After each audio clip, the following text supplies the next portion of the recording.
The glass walls of Elias Thorne's penthouse office offered a spectacular, glittering vista of the Chicago skyline, a monument to his success. But lately, the sharp, beautiful angles only seemed to reflect the cold emptiness within him. He was a master architect, a creator of solid, undeniable structures. Yet the foundation of his own life felt suddenly unstable, built on shifting sand. Elias looked down at the blueprints spread across his drafting table, the lines blurred by the exhaustion that had become his constant companion. He was supposed to be designing a new cultural center, a building meant to inspire community, but all he could feel was a profound sense of isolation. The loneliness had begun subtly, creeping in like the lake fog, shortly after their son Leo was born. Serafina, or Sarah, as she insisted on being called by her colleagues, had returned to her high-powered marketing job with a fierce, almost desperate energy. She was climbing the corporate ladder at an alarming rate, demanding long hours and frequent, often unscheduled, business trips to New York or the West Coast. "It's just for a little while, Elle," she would murmur, her voice already strained from a transatlantic call. "We're so close to securing the Sterling account. It'll set us up for life." Set them up for life. What life? Their lives lately consisted of hurried breakfasts, late-night text exchanges, and the careful silence of two people who had run out of things to say.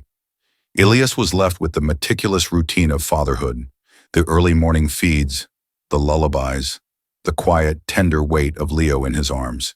He loved Leo fiercely, a visceral, protective love that was the only solid thing left. One Tuesday evening, Sarah returned from a 2-day strategic planning session. She was radiating a strange mix of exhilaration and fatigue, smelling faintly of expensive perfume and something sharper, something metallic that Elias couldn't quite place. She kissed him quickly, a brush of cool lips, and went straight to shower, claiming a migraine. Later that night, as Elias was hanging up a jacket she'd left draped over a chair, something fell out of the inner pocket. A small embossed card key for a boutique hotel near the Loop, the kind of place you stayed for a quick, luxurious night, not a long business trip. Beside it, tucked into a slim leather card holder, was a slightly creased, hastily taken photograph. It was Sarah, laughing. Her head was tilted back, her eyes sparkling, a look of unburdened joy that Elias hadn't seen directed at him in months. Standing next to her, his arm casually slung around her shoulders, was a man, dark hair, a sharp, predatory smile, wearing the kind of custom-tailored suit that screamed old money and new ambition. Elias recognized him instantly from Sarah's office holiday party. Marcus Sterling, the lead partner on the very account Sarah was always fighting for. Her coworker. The image was blurry, easily explained away as a group photo, a fleeting moment of camaraderie. But the position of the man's hand, the intimacy of Sarah's unguarded smile, it struck Elias with the force of a physical blow. He felt a sickening lurch, the immediate primal urge to confront her, to shatter the delicate facade of their marriage. Instead, Elias found himself meticulously smoothing the photograph and slipping it back into the card holder. He put the card key and the wallet back on her bedside table, arranging them exactly as they had been.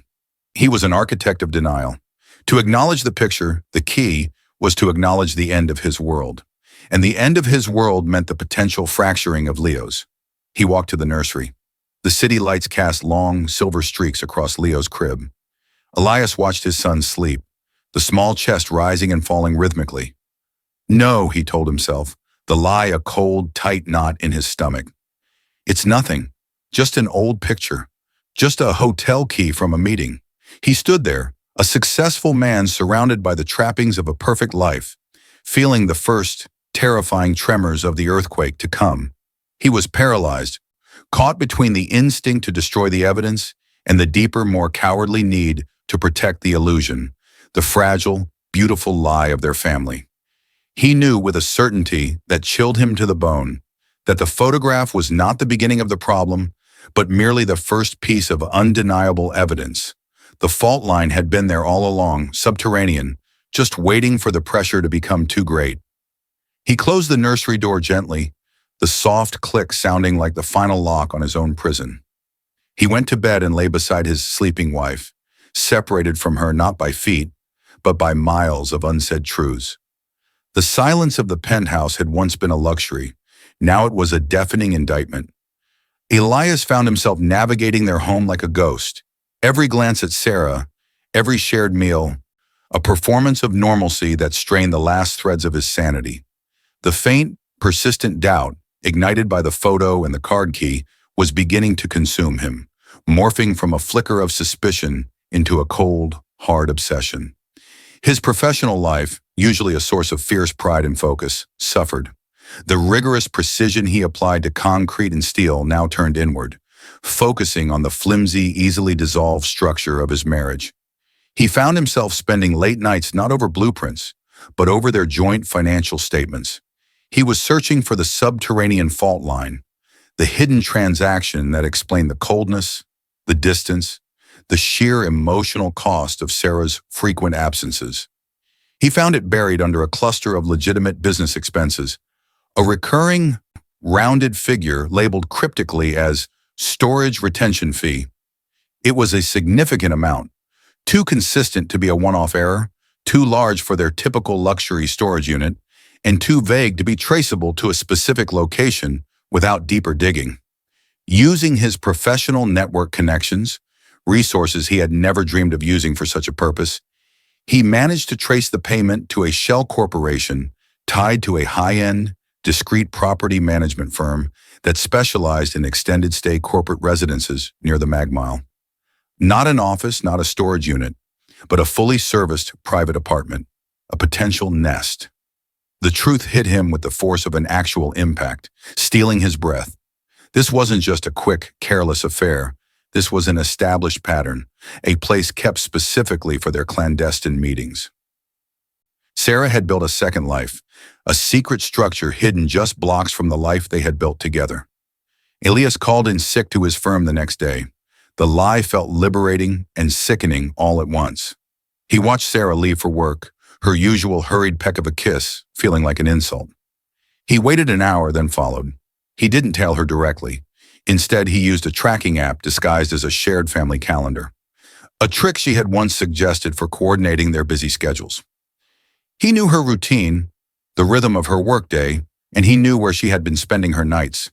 The location was the Monarch Hotel, a newly refurbished boutique establishment in the Gold Coast, notorious for its privacy and high-roller clientele.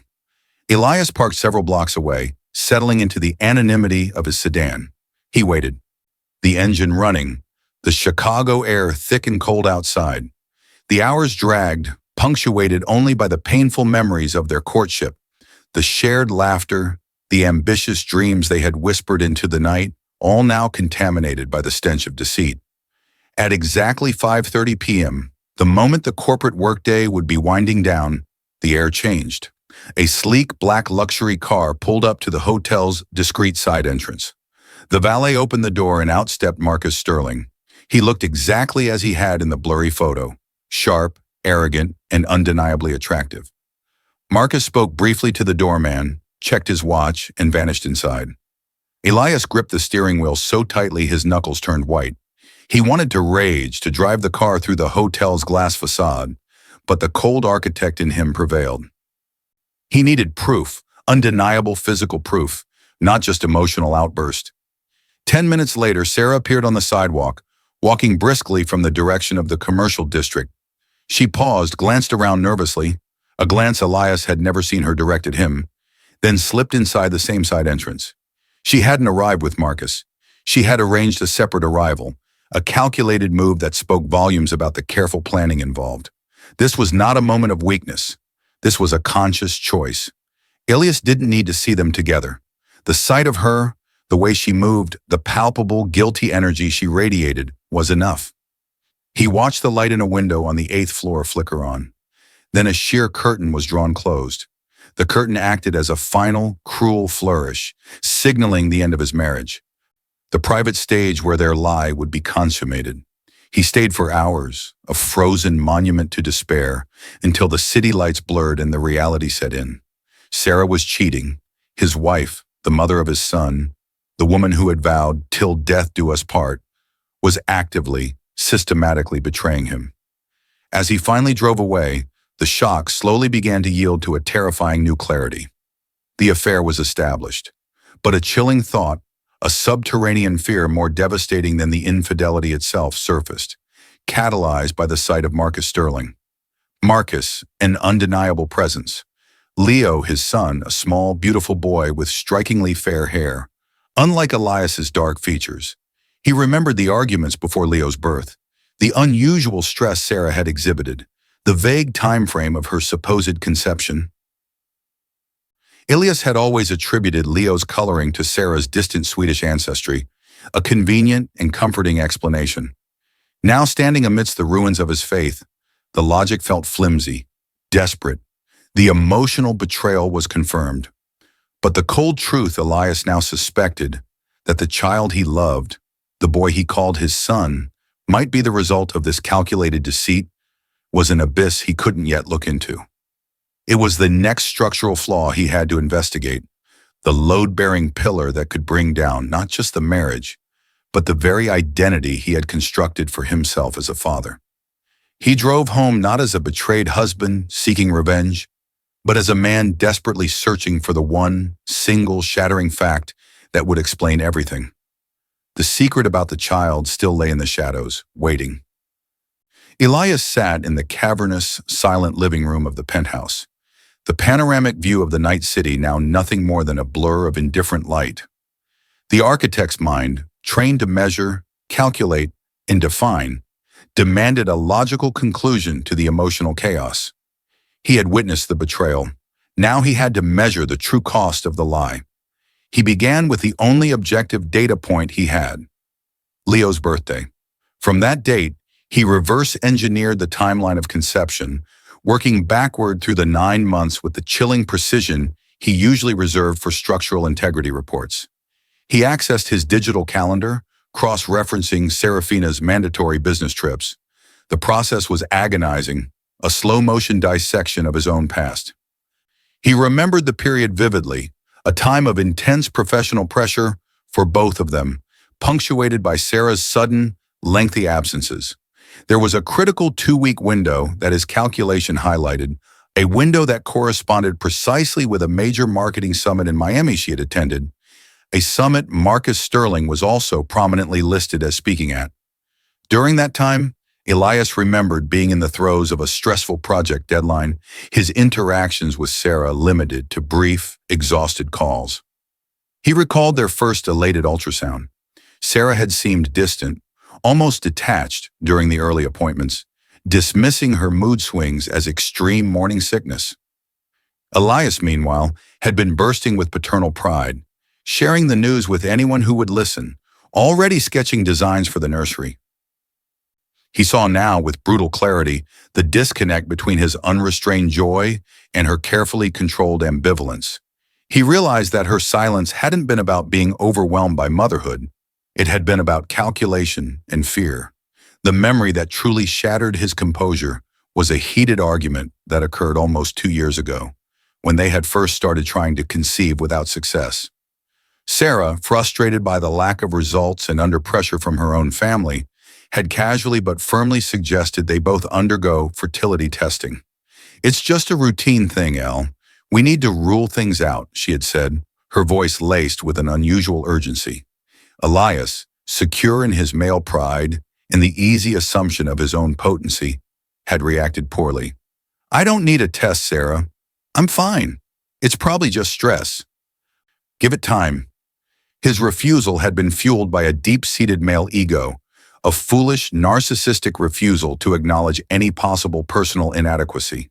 He had shut down the conversation completely, and Sarah had never pressed the issue again. Now that memory returned as a cruel irony. Was her insistence an act of genuine concern or a preemptive strike? Was she testing his willingness to submit to a diagnostic test, knowing that a negative result for him would perfectly cover for a positive pregnancy by another man? The thought was a sickening, miscalculated math problem where the variables were love and deceit. His own stubbornness had been the key to lock in her lie. Driven by a desperation that bordered on madness, Elias began searching through the rarely used storage room, a space filled with the forgotten relics of their younger, happier life. Tucked away in a dusty box labeled University Memoirs, he found it, a small, leather-bound notebook with the familiar, elegant script of Serafina's handwriting. Her diary. It wasn't a record of the affair, but something much older, much darker.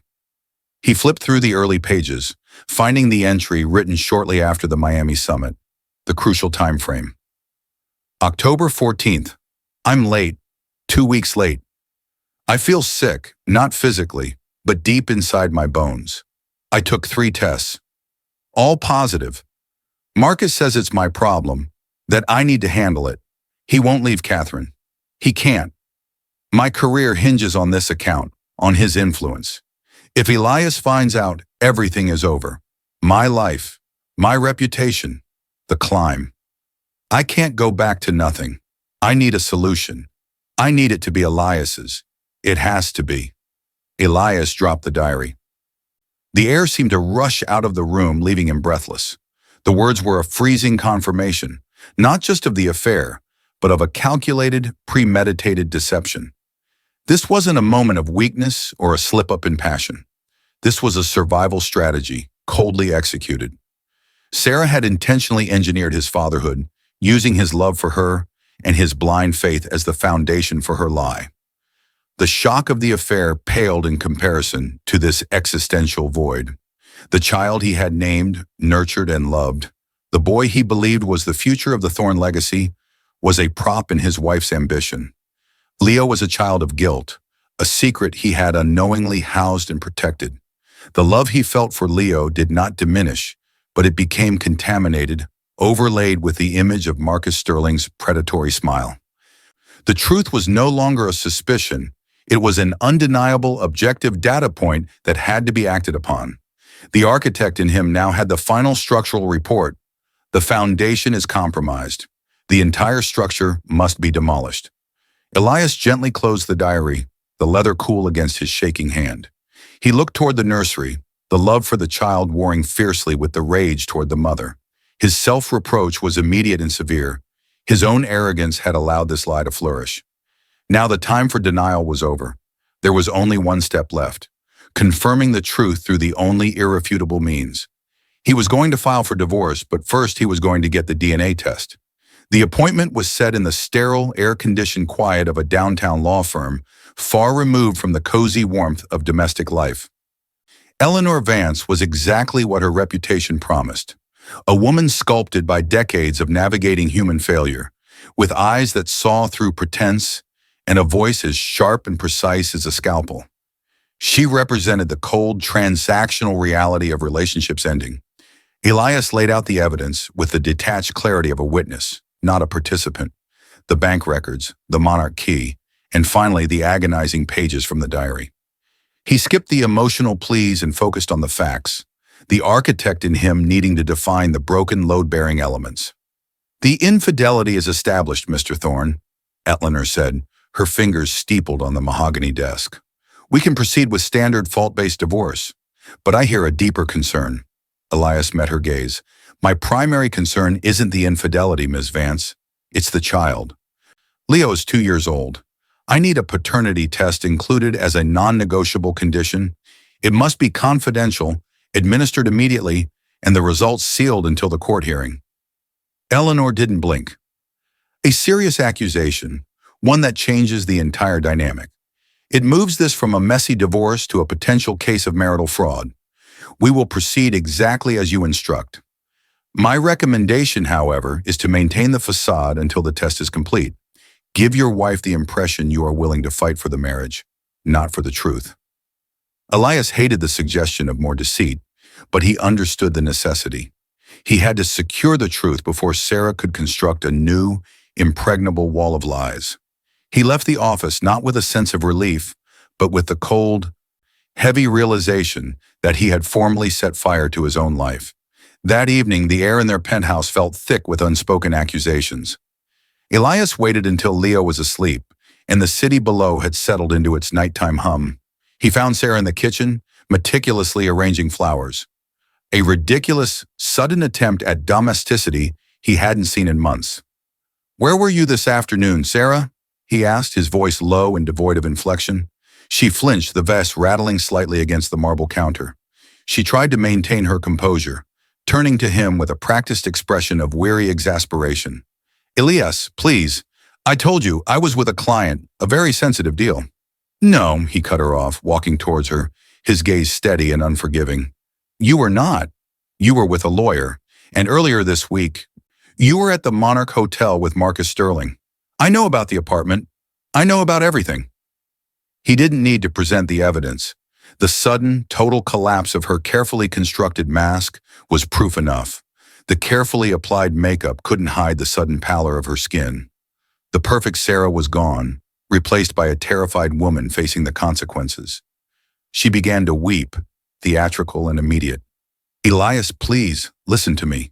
It was a mistake, a terrible, dark mistake. We were lonely. You were so consumed by work, and I was foolish. He used me. I hate him. I love you, Elle. You are my anchor." She threw herself against him, her tears soaking his shirt, the scent of expensive perfume and desperation choking him. He stood rigid, allowing the torrent, recognizing the performance for what it was. A desperate Hail Mary, pass for forgiveness, fueled by fear, not remorse. "The lies stop now, Sarah," he said, gently pushing her back, his eyes searching hers for a flicker of genuine contrition. "I'm filing for divorce. I want you to tell me the truth, once and for all. All of it." She lowered her gaze, whispering her confession of the affair. She pleaded with him to see the future, to remember their vows, the shared history. She used every tool she had: seduction, tears, and finally, the most potent weapon. "Think about Leo, Elias," she sobbed, grasping his hands. "He needs his father. He needs us. We can fix this for him. We can start over. Please, Elle, please don't destroy our family." Then came the crucial moment, the shattered vow that defined the lie. "And Leo?" he asked, his voice shaking now, betraying the raw wound beneath his calm facade. "Is he mine, Sarah? Tell me the truth about Leo."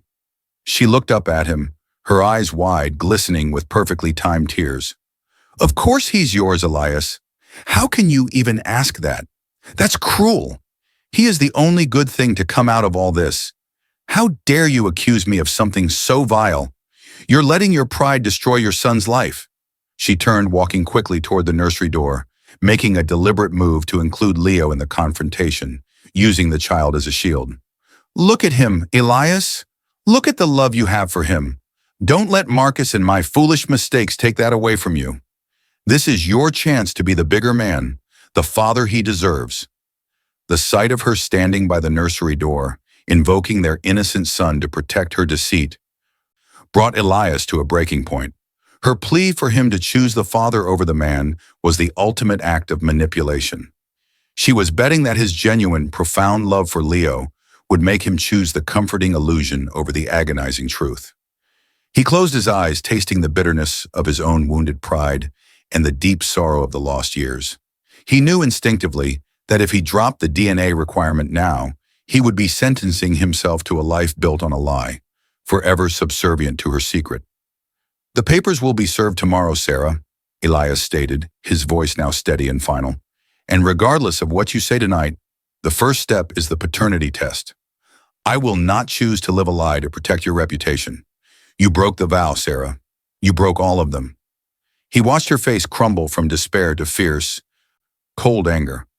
The mask of the penitent wife had finally fallen away, revealing the determined liar beneath. In that moment, he realized he wasn't just filing for divorce. He was fighting for his sanity and his right to the truth. He had made his choice. The truth, no matter the cost, was his only path to freedom. The envelope was thick, cream-colored, and sealed with the official embossed crest of the DNA testing facility. It sat on Elias's desk, a small, benign package that held the power to vaporize his entire reality. He had arranged for the test to be conducted with the utmost discretion, under the cold, precise supervision of Eleanor Vance's firm. He dismissed his secretary and locked the office door. The moment was not one of anticipation, but of dreadful certainty. He had already performed the calculations. He merely needed the final, irrefutable number. He tore the envelope open with a shaking hand. The single page contained the clinical, precise language of science, a long string of technical terms culminating in a simple, devastating conclusion. Probability of paternity, PAPM, for Elias Thorne. 0.00%. The number 0 hit him with the force of a wrecking ball. It wasn't just low, it was absolute. Leo was not his son. The cold, logical suspicion he had harbored for months was now a verifiable, legal fact.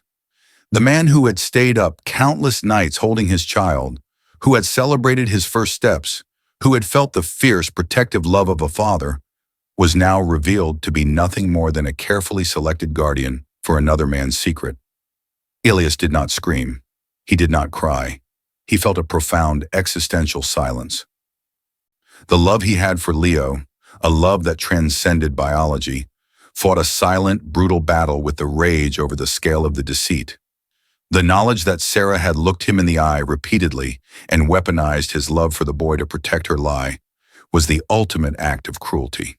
He stood up, steadying himself on the edge of the desk, and made the call to Eleanor Vance.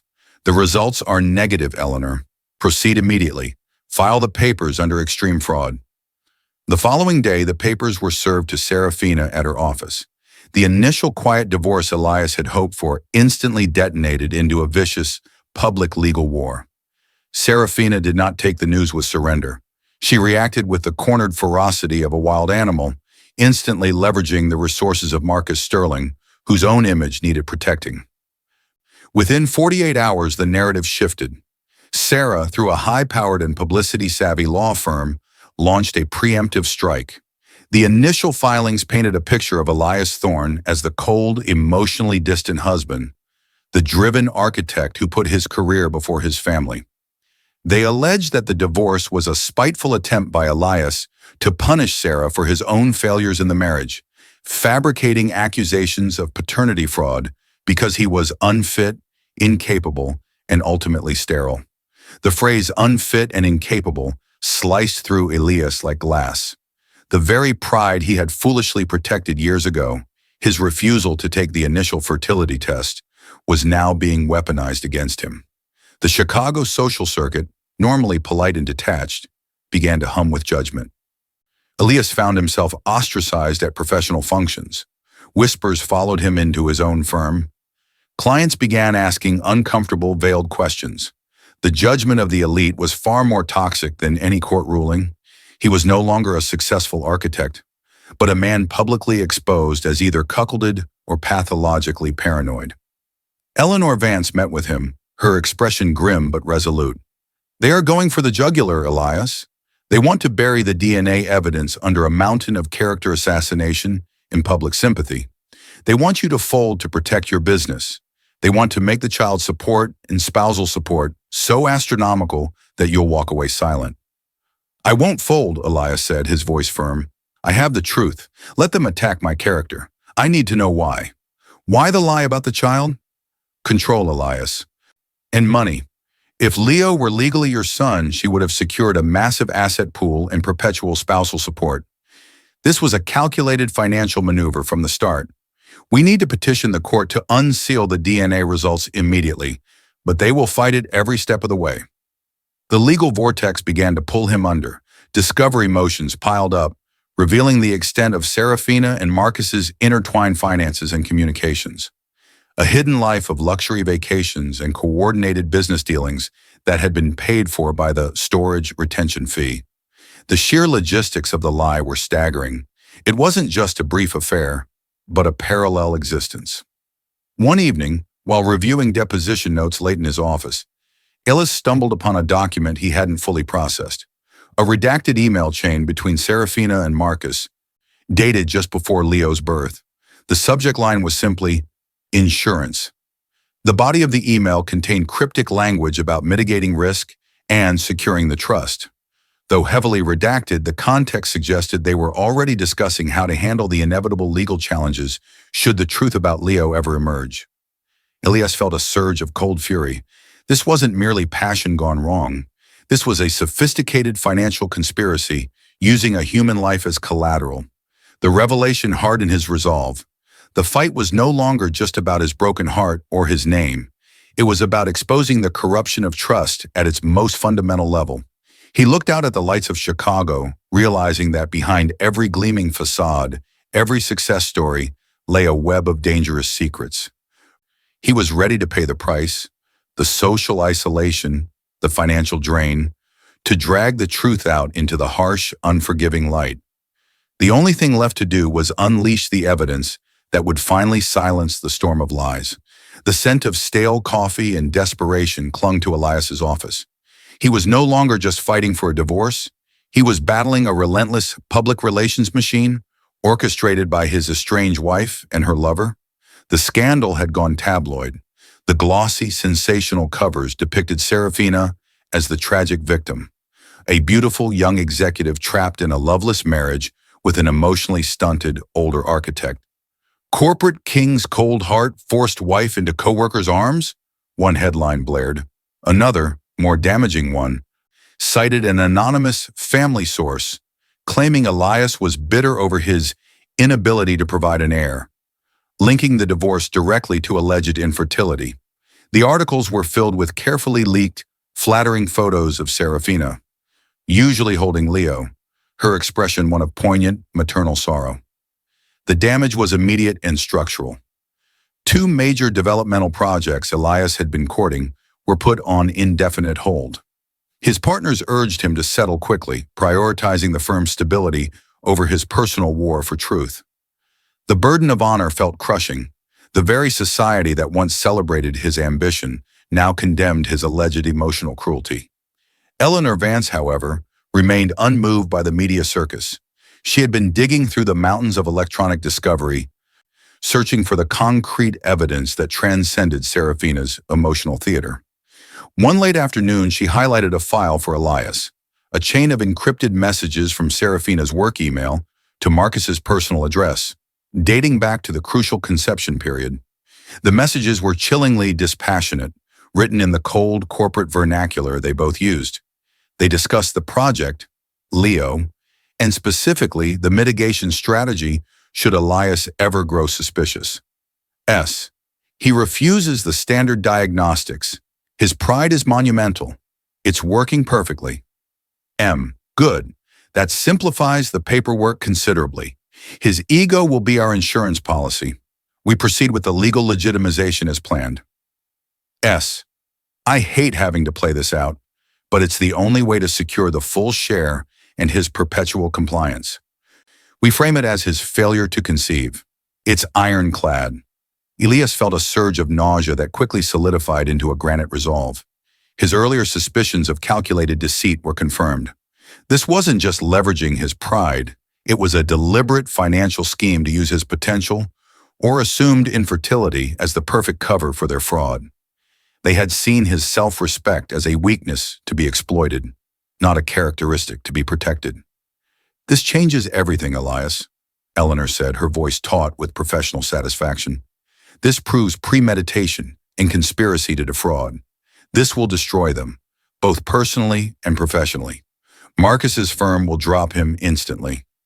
But Elias knew the slow burn of legal ruin would take months, maybe years. Keeping the story in the public eye and continuing the attack on his reputation, he needed a swift, decisive end. "We don't just submit this to the judge, Eleanor. We use it as leverage," Elias announced, leaning forward. "Serafina and Marcus are terrified of one thing: losing their professional standing in this city. We give them an ultimatum: immediate comprehensive settlement and their signed, notarized acknowledgement of the paternity fraud and the conspiracy to conceal it. In return, we keep the details of the email chain and the DNA results out of the public domain. For now." Eleanor hesitated. "You want to negotiate from strength, but withholding the truth is a gamble. They might call your bluff." "I'm not bluffing," Elias said, his eyes hard. "Prepare a press release. Draft an open letter detailing the timeline, the financial fraud, and the sealed DNA results. Give them 24 hours to sign the settlement agreement. If they refuse, we release everything to the New York Times and the Wall Street Journal. Let them understand that I would rather sacrifice my current reputation by being publicly cheated on then live another day protecting their secret.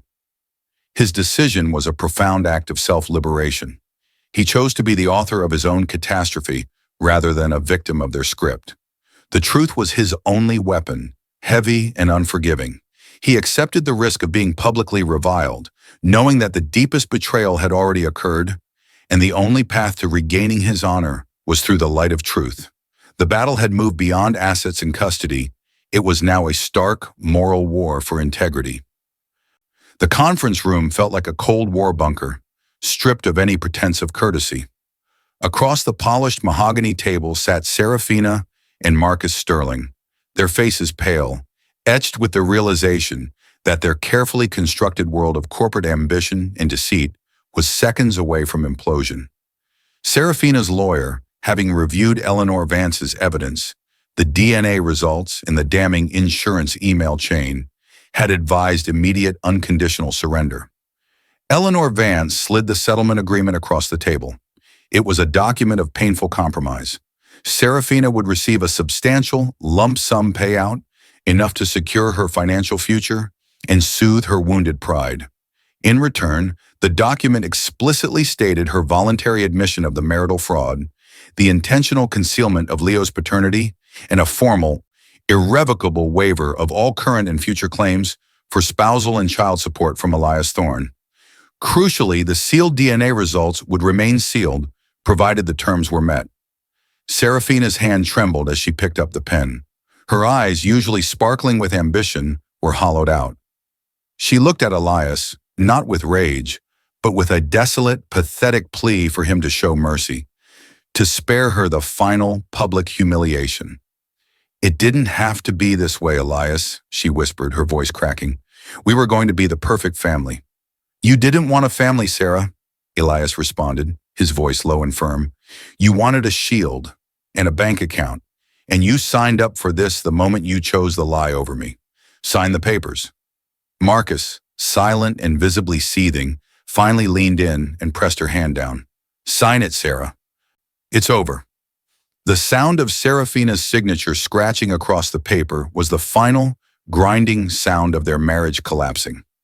Elias felt no triumph, only a deep, weary fatigue. He had won the legal battle, secured the truth, and preserved his financial future. But the emotional ledger was deep in the red. The hardest part, the final, excruciating term of the compromise, was the goodbye. The agreement stipulated a clean break. Serafina would move out of the city, taking Leo with her, effectively ending Elias's paternal relationship with the boy. It was a necessary amputation, but agonizing nonetheless. Elias walked into Leo's nursery for the last time. The room was already half empty, stripped of the excess toys and clothes, preparing for the move. Leo, 2 years old and blissfully unaware of the tectonic shifts occurring in his world, was playing quietly with a set of brightly colored architectural blocks, assembling a lopsided, cheerful tower. Elias knelt beside him, watching the small, busy hands. He reached out and gently touched Leo's impossibly fair hair, a color that no longer caused him pain, but a quiet, tender sorrow. "Hey, buddy," Elias murmured, his voice thick.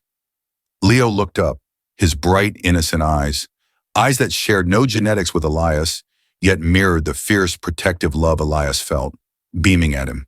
"Daddy, look!" Leo pointed proudly at the precarious block tower. Elias smiled, a genuine, painful curve of his lips, and helped steady the structure. They sat there for 15 minutes, a silent, powerful communion between the man who had been a father and the boy who would never know the truth of their connection. In that moment of retrospection, Elias realized the true nature of his love for Leo. It was not a product of biology or a function of the law. It was a love built on intentionality. The late nights, the lullabies, the shared laughter, the fierce commitment he had given to the child. That love was real, utterly untainted by Serafina's deceit. The truth he had fought for was not that Leo wasn't his, but that he had chosen to be a father regardless. The profound sadness was the necessity of the sacrifice. To heal, Elias needed to remove the constant, daily reminder of the betrayal, and that meant accepting the loss of Leo.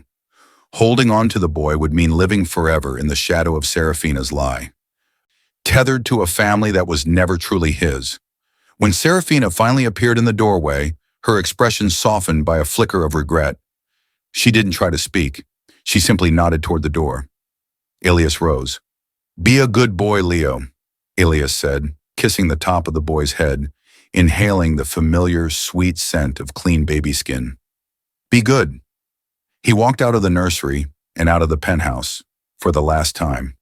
He left behind the apartment of perfect angles and flawed foundations, the memory of Serafina, and the bittersweet phantom of his son. He had paid the high price of truth, trading his illusion of a perfect family for the raw, sharp edges of reality. The immediate pain was immense, but beneath it, a sliver of peace began to form. The knowledge that he had acted with honor, reclaimed his narrative, and saved his soul. 1 year later, the sprawling, icy expanse of the Chicago penthouse was a distant memory, a structure belonging to another man. Elias Thorne now lived in a smaller, sun-drenched studio apartment in the vibrant West Loop, its walls adorned not with accolades, but with sketches of projects that actually mattered. Community centers, accessible housing, buildings designed to serve people, not just impress them. The transition from the high-stakes world of corporate architecture to a more humanistic focus had been his deliberate act of internal restructuring. He was thinner, the sharp angles of his face softer, the tension around his eyes finally easing. He had shed the armor of the successful man and found solace in the quiet simplicity of his new life. The legal battle had been finalized 6 months prior, the terms sealed, the scandal fading into the background of Chicago's endless news cycle, a messy divorce swallowed by newer, louder dramas. Elias still received occasional, sanitized updates about Serafina.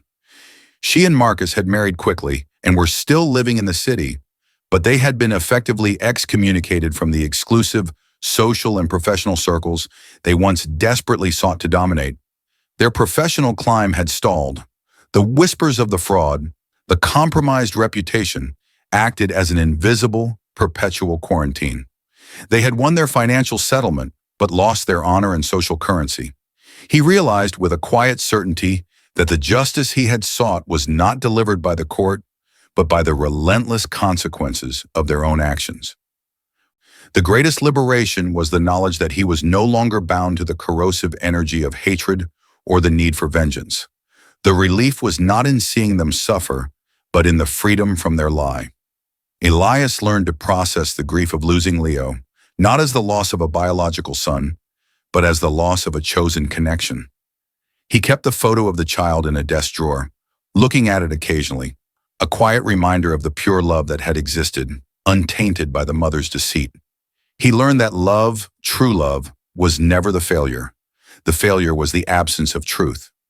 Months after the dust settled, Elias began seeing Clara, a curator at the museum linked to one of his new community projects.